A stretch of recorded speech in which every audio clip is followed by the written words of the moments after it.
Hello, and welcome to the Designing for Digital part of our webinar series. My name's Sarah, and to give you a little bit of background, I'm Live Group's Brand and Marketing Manager.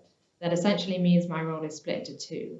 The first part means I look after our own Live Group brand, and I look after our marketing materials, and I make sure that everything is resonating with you guys.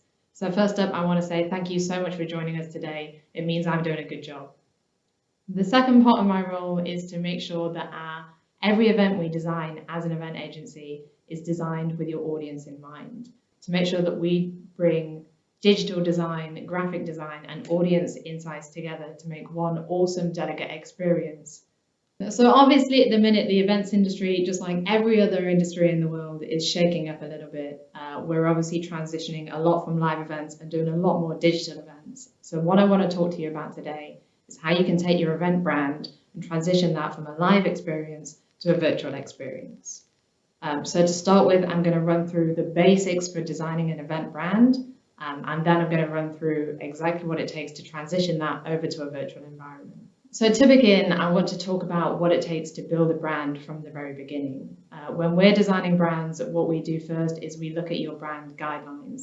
This is one of the most important steps you can take to make sure your event actually reflects your brand whilst remaining its own identity. If you make sure that you're experimenting with your brand guidelines, it means that your event is more memorable, and it also means that people are more likely to see it in your marketing, which means more people are likely to attend. One of the things you want to do is just make sure you really get to grips with your guidelines. Look through your color palettes, look through your images, look through your stock library, look through how you use your social media graphics on your social media channels, because this is going to show you how far you can push your brand. The second thing you want to do is make sure you really get to grips with your audience. Every single one of our events at Live Group looks completely different because it's tailored to a completely different audience. If your event is designed for 2,000 government finance professionals, it's going to look very different to an event that's designed for 400 graduates who are just attending their very first event when they're joining their very first company. We're still going to use things like wayfinding to direct people through the content. Your virtual event is going to have a ton of content on it, so you need to make sure that your delegates are moving between the content pieces as and when you want them to. We can use things like links and graphics instead of print signs and digital signs at a venue to make sure people are watching the right stuff at the right time. This is good for before, during, and after your event as well, and it just means that all of your content is landing with your delegates as you need it to. The second thing you want to do is make sure your graphics support your speaker content. When you're designing a physical event, it's so easy to create a massive stage set and put them in the center of it. But when you're designing a digital event, you don't have that luxury. What you want to do instead is take the budget you're going to use on that massive stage set and just make some kick-ass motion graphics instead.